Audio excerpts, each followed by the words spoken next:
Welcome to my channel. They called her Admin Tier 3, just another paperwork drone at Amberbrook Medical Station. But when blood-soaked soldiers stagger in, Luna Alvarez sheds that disguise to reveal Ghost 7, the phantom medic who once led an ambushed platoon to safety alone. Defying every protocol, she triages chaos with unerring instinct, saving lives faster than the monitors can scream. You ever watch the mist rolling through Copper Ridge and swear it whispers secrets? That's exactly how I felt every time I set foot in this old mountain base. My name's Jenna Carson, and even at 41, I still trust my ears more than any radar or digital map ever made. Folks call me a loner. Maybe they're right. I was born into an Air Force family. My granddad flew Thunderbolts over Vietnam, and my mom? She handled flight ops for missions so classified they're still buried in shadow. Me?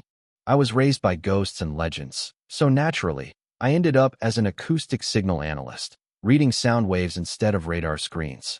For years, I served quietly, stationed at Cold Creek Command in Alaska, interpreting signals the computers couldn't. Officially, my unit didn't exist.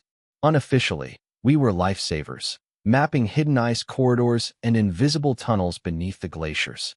I didn't need recognition, just the quiet satisfaction that lives were saved because I heard what others couldn't. Then Echo Valley happened. An extraction mission gone sideways in terrain no satellite could map. My systems picked up an anomaly, a distress signal layered beneath the ice. Command insisted on protocol, but protocol meant delay, and delay meant death. I did what I had to. I shut down the system, killed every automatic override, and guided the rescue by ear alone. We got 5 men out, including Will Harmon, a green-eyed Marine who shook my hand afterward and whispered, "I thought we were goners. Whatever frequency you're on, don't ever tune out." But we lost 3 others. Command didn't see it my way. They marked it a failure, said my instincts couldn't be trained, couldn't be replicated. I was cut loose, unit disbanded. For 4 years, I vanished. But some signals, you just can't stop hearing. So here I was again, back at Copper Ridge. Uninvited, unofficial, standing quietly in the ops room doorway as the security detail noticed me. "Who's that?" barked Sergeant Kellen, eyes narrowing suspiciously. "Civilian. No badge, not on the roster." Hands reached for radios, fingers hovering over panic buttons. The air tightened instantly, electric with tension. No one moved. Nobody breathed, except a voice from across the room, familiar, warm, and calm, cutting through like a blade. "You want to know who she is?" Will Harmon leaned against the wall, arms folded, a knowing smile playing at the corners of his lips. "Just watch." It was then they finally looked at me, really looked. I wore no badge, no insignia, just faded denim and an old gray jacket, my hair tucked behind my ears, threads of silver woven in from too many days under the sun.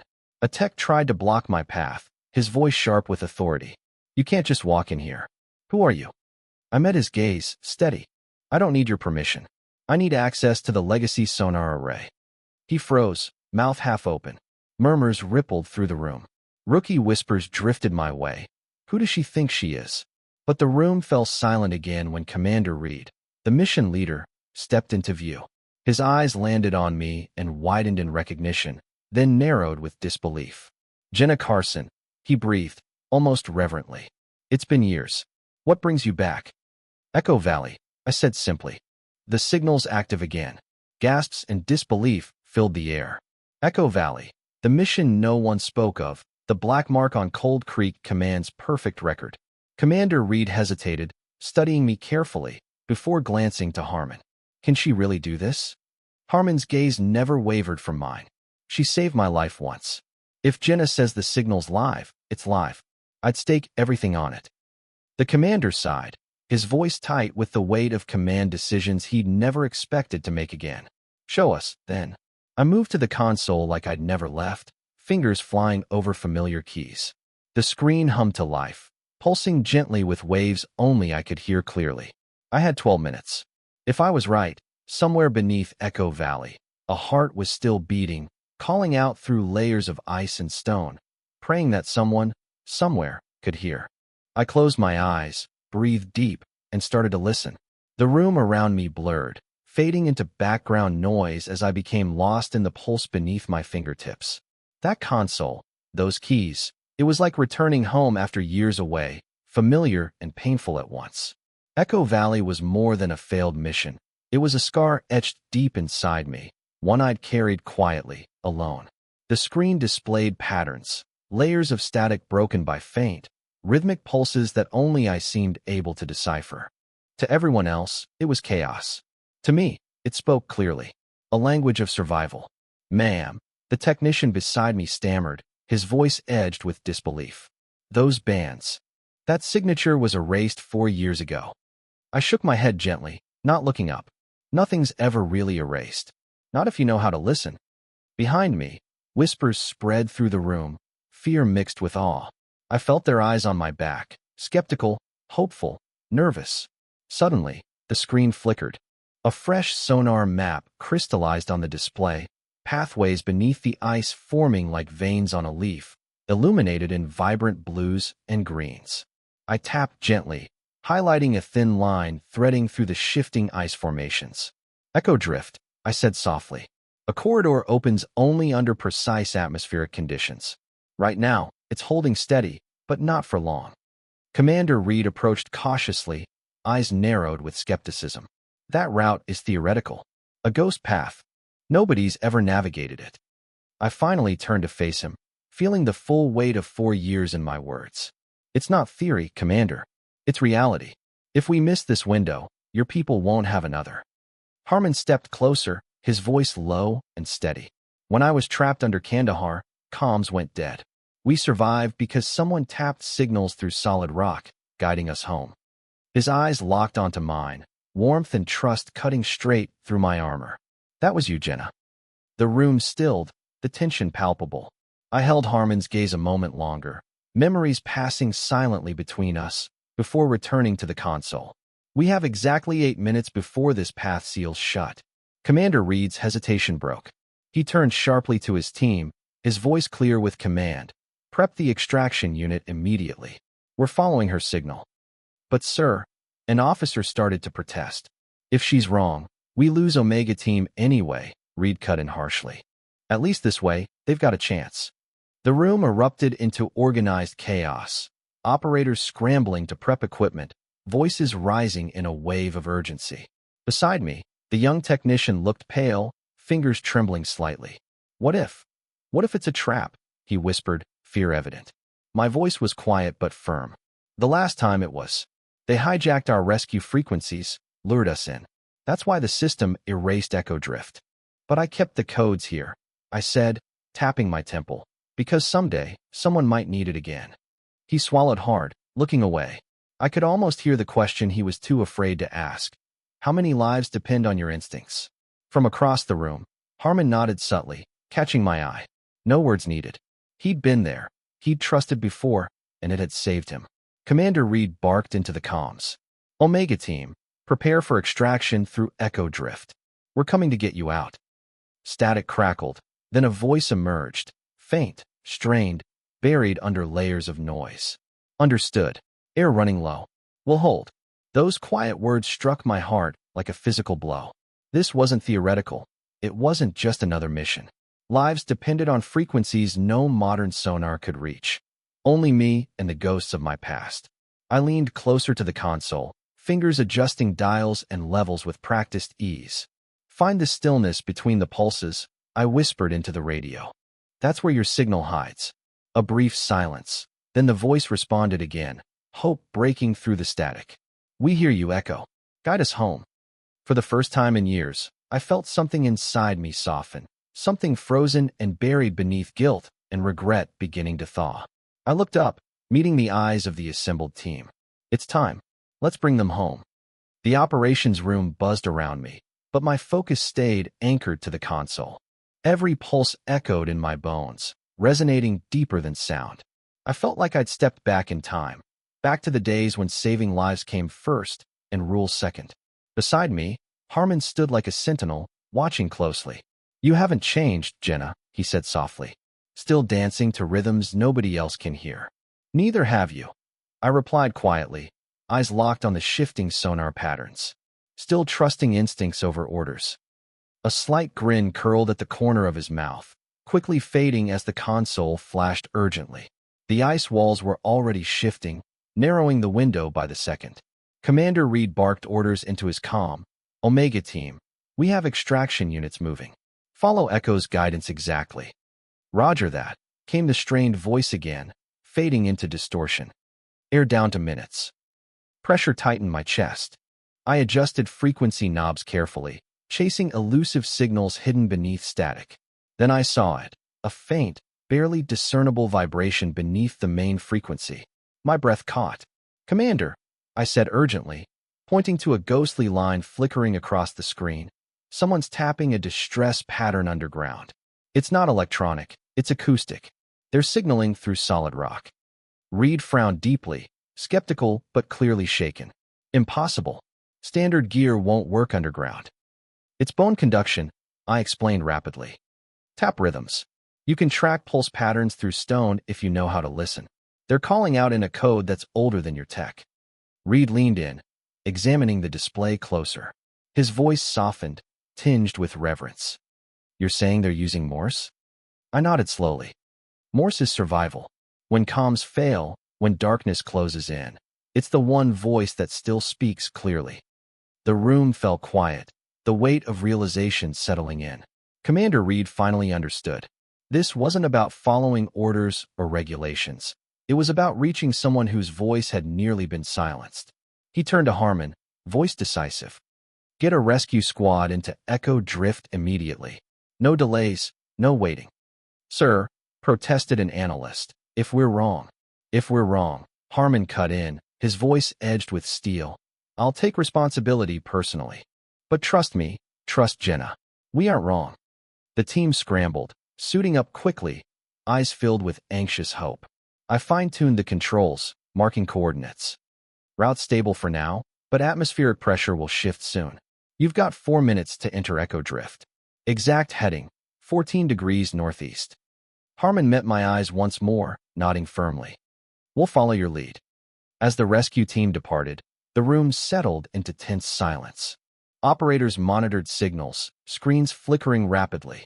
Each second stretched painfully, echoing with unspoken fear. Commander Reed stepped beside me, voice quiet. 4 years, Carson. Why'd you hold on to all this? Because I failed once, I whispered, eyes fixed ahead. And you never forget the ones you couldn't bring back. He looked at me differently then, not as a rogue tech or forgotten specialist, but as someone who'd walked the darkest paths and survived, carrying scars visible only in silence. Then, the comm crackled urgently. Harmon's voice, strained but steady. We're inside Echo Drift. Signal strong, guiding us clearly. Almost at Omega's position. Understood, Reed replied tightly. Report when secured. Time slowed to a crawl. Operators held their breath, staring at their screens. Beside me, Commander Reed muttered softly, almost to himself. I never thought we'd follow a ghost path again. I smiled faintly, eyes never leaving the pulse signals dancing across the display. That's because most people forget the roads they can't see. Static surged abruptly, then cleared into a triumphant shout from Harmon's radio. We have them. Omega Team is secured, all alive. Heading back through Echo Drift. Cheers exploded around me. Operators hugged, slapping backs, relief palpable in every corner. But I remained frozen, breathing deeply, the pressure in my chest finally easing. Commander Reed glanced at me, gratitude deepening the lines of his face. You did it, Jenna. I shook my head softly. No, sir. They did it. I just made sure someone heard their voice. Across the room, operators began murmuring something. My name, repeated quietly, respectfully, almost like a chant. Carson brought them home, someone whispered. She listens where others don't. But I turned away, feeling humbled rather than proud. It wasn't recognition I'd sought, it was redemption. And maybe, finally, the echoes of the past could start to fade. After the cheers quieted and adrenaline subsided, a heavy silence filled the ops room, like a calm after the storm. The rescue team emerged from Echo Drift, faces etched with exhaustion but alive. Omega Team stumbled through the door moments later, worn, weary, but breathing. Commander Reed approached, clasping hands and exchanging quiet words of relief. Harmon entered last, scanning the room until he found me standing quietly to the side. He stepped forward, voice low and warm. "They're here because of you, Jenna. I knew you'd never stop listening." "It's what we do," I replied softly, watching as the rescued soldiers were rushed to medical checks. Even when everyone else stops, Harmon's eyes lingered on mine, filled with respect and understanding. "You saved lives today, Carson." "Today was luck," I answered quietly. "Atmospheric pressure, signal clarity, it lined up perfectly. But luck doesn't hold." "You always undersell yourself," Harmon said gently. "But some things aren't luck, they're instinct. You hear what no machine can." Commander Reed joined us, eyes sharp but softened by gratitude. "Carson, whatever your official status is, you belong here. We could use you again." I shook my head, smiling slightly. "I'm not official, Commander. Haven't been for 4 years. But I kept these maps because I knew someday someone would need them again." He hesitated, frustration crossing his face. "Then why stay away? Why hold back until now?"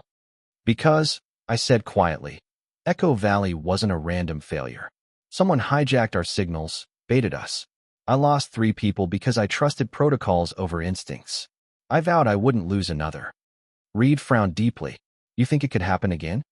"It already has," I said, turning fully to him, the urgency clear in my voice. "Whoever sabotaged Echo Valley knew exactly how we operated. They manipulated signals most don't even realize exist. Someone inside or someone who was." The commander stared at me, the implications dawning darkly. He nodded gravely, taking my words as truth. "Then we need to be ready. Will you help?" "I'll do what I can," I answered, weary but determined. "But understand, I'm not here for titles, ranks, or recognition. I'm here for those still trapped, still waiting for someone to listen." "Understood," Reed said, genuine respect filling his voice. "We need you exactly as you are." Harmon placed a reassuring hand gently on my shoulder. "You've always walked paths nobody else could see. Don't start doubting yourself now." I glanced down, smiling faintly. "I stopped doubting the signals long ago, Will. It's myself I'm still working on." The room settled into quiet reflection. Operators returned to stations, relieved yet sobered by the realization of unseen dangers. Echo Drift had saved lives, but had revealed deeper, more unsettling truths. As the evening wore on, I found myself alone in a corner, tracing old lines on a worn map, lost in thoughts until Harmon's voice softly broke the silence. "What's next, Jenna?" I sighed gently, eyes tracing hidden trails that had kept me awake countless nights. "Whoever used Echo Valley against us left marks I can still hear. If they return, I'll know." He studied me closely, understanding clearly. "You're going back to listening in the shadows?" "It's where I belong," I said quietly. "I wasn't built for official missions or medals. My purpose lies between what's visible and what's hidden." Harmon nodded solemnly. "Just promise one thing." "What's that?" "When you hear something, you won't vanish again. Let someone else listen with you."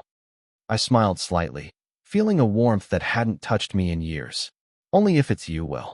He held my gaze firmly, offering a quiet promise. "Always." With a gentle nod, he turned away, leaving me alone with the echoes that would never fully fade. Outside, dusk blanketed Copper Ridge, turning ice peaks golden in fading sunlight. I stood silently, feeling the cold air whisper through cracks, carrying memories and secrets like currents through ice. For years hadn't dulled my senses or silenced the rhythms beneath the earth. Instead, they'd made the signals clearer, stronger. And deep down, I knew I would never truly leave this path again. Life settled into a strange rhythm over the next few weeks. I took a quiet desk near the back corner of the Copper Ridge Ops Center. No official title, just a small workstation surrounded by outdated equipment nobody else wanted. But I didn't need high-tech gear or shiny badges. My tools were older, more nuanced, an ear finely tuned to whispers beneath static, hands that moved instinctively across dials and switches. I operated in the shadows, marking faint signals, mapping hidden corridors, always listening to what others couldn't.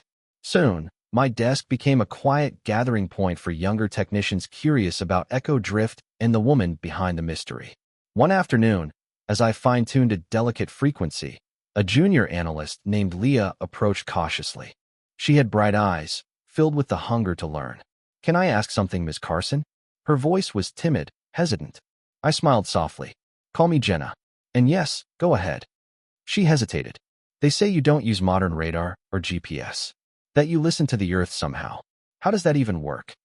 I leaned back, thoughtful. When all your tech goes dark, you're left with senses most people never use.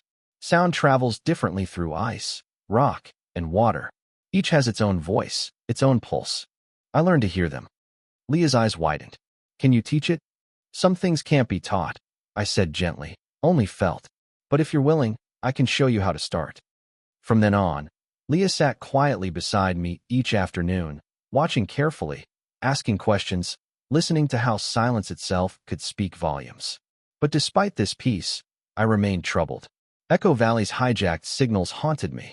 Someone out there understood my methods intimately, weaponizing them against us once. My gut said they'd return. Late one evening, as shadows fell across the room, I picked up a faint vibration, almost imperceptible beneath layers of static. A chill ran through me. I adjusted frequencies, isolating the sound. A pulse, slow and rhythmic, deliberate. It matched nothing in our database, but was familiar to me. Harmon appeared silently at my side, sensing something had shifted. "What is it?" he asked softly. "They're back," I whispered, pointing to the spectral pattern. "Echo Valley saboteurs. Same signature." His expression darkened. "You're certain?" "Absolutely," I said, dread filling my chest. "Someone's testing our systems again, looking for weaknesses. But this time, I've caught them early." Harmon straightened, urgency clear in his eyes. "We need Reed. Now." Minutes later, Commander Reed stood beside us, staring grimly at my screens. "They're probing?" "Exactly," I confirmed. "Whoever sabotaged Echo Valley is preparing something bigger." Reed shook his head slowly, eyes clouded with worry. "Who would have that capability?" "Someone we trusted once," I replied quietly. "Someone trained exactly as I was." A tense silence stretched between us. Finally, Reed spoke firmly. "Can you track them?" "I'll try," I said softly. "But they'll know I'm listening. It'll be dangerous." Harmon placed a reassuring hand gently on my shoulder. "Not alone this time." I nodded, warmth cutting through fear. Then we listened together. Commander Reed's voice hardened with resolve. "Do whatever you must. We'll back you fully." He stepped away to alert security teams, leaving Harmon and me alone. We exchanged a quiet look, acknowledging the weight of what lay ahead. "Whoever it is," Harmon said, eyes fierce, "we'll face them together." I took a deep breath, steadied my nerves, and turned back to my console. "Let's begin." Outside, darkness settled over Copper Ridge, stars emerging slowly through winter clouds. But inside, I felt a fire ignite, purpose clearer, resolve stronger. Echo Valley had claimed lives once. It wouldn't happen again, not if I could hear danger first. Over the next several nights, Harmon and I worked side by side in quiet intensity. The signal we traced was slippery, ghostly, changing patterns as quickly as we identified them. Whoever was behind this knew exactly how to evade conventional radar and modern tracking systems. But I wasn't conventional. I'd spent years listening beneath noise, beneath static. Each shift in tone, every subtle irregularity spoke to me clearly, like a hidden language whispered through ice. "Who could it be?" Harmon murmured, exhaustion evident in his voice after hours at my side. "Another former analyst? Someone from your old team?" "Maybe," I replied, frowning. "But whoever it is, they're brilliant and dangerous. They're masking their presence through a layer of static, hiding their true location." "Can we pinpoint them?" he asked quietly. "I think so," I said slowly, adjusting frequencies. "But only if we lure them closer. I have an idea." He looked at me warily. "What kind of idea?" "A risky one," I admitted. "We broadcast a faint pulse through echo drift. Pretend it's Omega Team calling again, a false distress signal." "You want to bait them?" Harmon's eyes narrowed in concern. "They'll recognize it's a trap." "Maybe," I agreed softly. "But if they do, they'll have to respond somehow. And when they do, I'll catch them." Harmon sighed deeply, worry creasing his brow. "This is dangerous, Jenna. They tried to kill us before." "I know," I whispered, placing a gentle hand on his arm. "But they're already probing our defenses again. Next time, we might not catch them. This is our chance to end it." After a long moment, Harmon nodded reluctantly. All right, but I'm staying right here with you. Every step. Good, I said, warmth flooding my chest at his steady presence. Let's get started. Carefully, I activated an old transmitter, broadcasting a low-frequency pulse mimicking a distress rhythm. It rippled silently through the icy corridors beneath Echo Drift, quiet enough that only someone carefully listening would detect it. We waited anxiously, minutes stretching into painful silence. Then suddenly, a faint response echoed back, cautious and hesitant. Got them. I breathed sharply, isolating the return signal on my screen. It was faint, distorted intentionally, but unmistakably human. Can you locate it? Harmon pressed urgently. I narrowed my eyes, tracing the elusive wave patterns. They're broadcasting from beneath the North Glacier Ridge. Deep ice tunnels. No conventional radar could find them there. Commander Reed appeared behind us, listening intently. That glacier's been empty for decades. No activity, nothing. Exactly, I said grimly. Perfect place for someone hiding. Reed straightened, decision sharp in his voice. I'll deploy a recon squad immediately. Be careful, I cautioned. They'll expect that move. Then we'll surprise them, Reed replied firmly. You keep monitoring. We'll handle the rest. As the recon team departed, tension thickened. Harmon leaned close, his voice a quiet anchor amid the chaos. Whatever happens, Jenna, you've done more than anyone could. You gave us a chance. I met his eyes steadily. We haven't finished yet. Not until the threat's gone. He smiled faintly, determination clear in his gaze. Then let's finish it. We stood together, watching the team disappear into the icy darkness. Every instinct told me this was dangerous, possibly deadly, but we had no choice. Lives depended on stopping whoever lurked beneath that glacier. I turned back to my console, heart pounding steadily. Beside me, Harmon kept silent vigil, never wavering. Echo Valley had taught me to trust nothing but my instincts and the people who stood beside me in the dark. Together, we'd face whatever waited beneath the ice. Minutes felt like hours as Harmon and I monitored the recon team's progress. Each radio check-in brought tense relief, but no sign of our adversary. Suddenly, the comm burst to life. We've got something, a soldier whispered urgently. Hidden entrance under the glacier. My pulse quickened. Careful, I cautioned. They'll know you're there. Commander Reed joined us, fists clenched tightly. Secure the site quickly. Expect resistance. Static crackled, then silence. Tension coiled like a spring. Then, abruptly, panicked shouts echoed through the comm. Ambush. They're here. Gunfire erupted, distorted through the speaker. Harmon gripped my shoulder firmly. Can you locate attackers? I frantically adjusted frequencies. They're masking themselves. Wait there. I pinpointed faint signals buried in static. Another hidden tunnel behind you. Commander Reed shouted commands, desperate. Pull back now. The squad leader's voice, strained but steady, responded, negative. We've got wounded. Need immediate extraction. I exchanged a look with Harmon. There was no choice. I'll guide you out, I said quickly, calm overtaking panic. Follow my voice exactly. Understood, the leader replied shakily. Slowly, deliberately, I navigated them through invisible ice corridors, trusting echoes over visuals, instinct over data. Each step felt impossibly long. Finally, they emerged, breathless but alive, wounded comrades supported between them. Commander Reed exhaled sharply, relief flooding his face. Harmon squeezed my hand tightly. You did it again, Jenna. But as the team reached safety, an unfamiliar voice crackled through our comm, chillingly clear. You think you've won? It hissed softly. You've barely begun. The line went dead, leaving a stark, silent threat hanging in the air. The voice haunted the room long after the static faded, lingering like frost on glass. Commander Reed stared at the silent radio, jaw tight. Harmon's grip tightened protectively around my hand. Do you recognize that voice, Jenna? I shook my head slowly, dread pooling in my chest. No, but they recognized me. A grim silence settled. Reed finally spoke, controlled but strained. They've compromised us again. Clearly, someone has deep knowledge of our operation. It's more personal, I said quietly. They're targeting me, specifically. They knew exactly how I'd respond. Reed frowned deeply. Someone from your past, then? Yes, I replied softly, heart heavy. And they're not finished. Harmon stepped closer, resolute. Then neither are we. The commander nodded decisively. Identify them. Quickly. I returned to my console, isolating and replaying the distorted transmission. Slowly, painfully, clarity emerged from the static, a distinct acoustic signature hidden within. Recognition struck suddenly, ice cold. I turned, my voice barely a whisper. It's Marcus, Marcus Vale. He was part of my original Echo Valley team. Presumed dead. Shock rippled through the room. Commander Reed's eyes darkened. Apparently, he survived and blames you. A deep chill settled in my bones. Marcus knew every method, every tactic I used.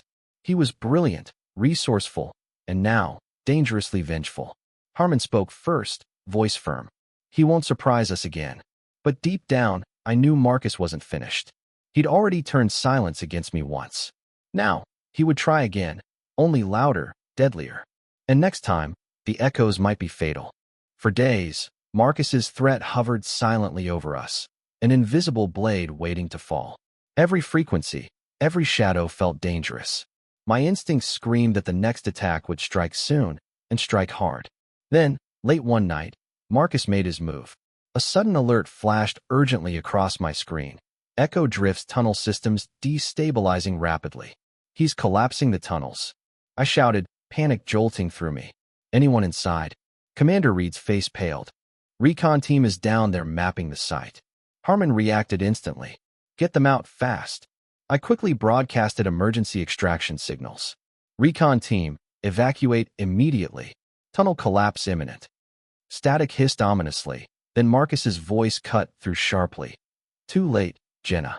Now you'll know what losing feels like. The ground trembled beneath us. Operators scrambled, chaos erupting. But Harmon grabbed my arm tightly. Jenna, he's not just destroying tunnels. He's here, close by. Realization struck me like ice. Marcus wanted me, face to face. I turned toward the door, determination overriding fear. Then let's finish this. Together, Harmon and I ran toward Echo Drift's entrance, urgency pounding with every heartbeat. I knew Marcus was waiting, and deep down, I feared what else he had prepared. We reached Echo Drift just as the earth groaned beneath us. Ice cracked like gunfire, shards tumbling into darkness. Marcus stood waiting, shadows dancing around him, eyes sharp with bitterness. Welcome back, Jenna, he said coldly, stepping forward. I knew you'd come. Stop this, Marcus, I pleaded. These people did nothing to you. They followed you, he spat. Just like I did. Trusting your instincts got them killed. Harmon moved protectively in front of me. It doesn't have to end like this. Marcus smiled bitterly. It ended 4 years ago. Suddenly, the ice beneath us shuddered violently. Marcus had rigged the entire corridor. Go, I shouted urgently, grabbing Harmon's arm. Get everyone clear. No, Harmon protested. Not without you. Marcus watched, eyes hollow, resigned. Only one of us leaves here, Jenna. The ice splintered, fractures spidering rapidly. Time vanished. A choice remained. I met Marcus's gaze sadly, understanding everything he'd lost. I'm sorry, I whispered. Then I grabbed Harmon's hand, pulling him toward the exit as ice gave way. Marcus's scream echoed behind us, swallowed by falling debris.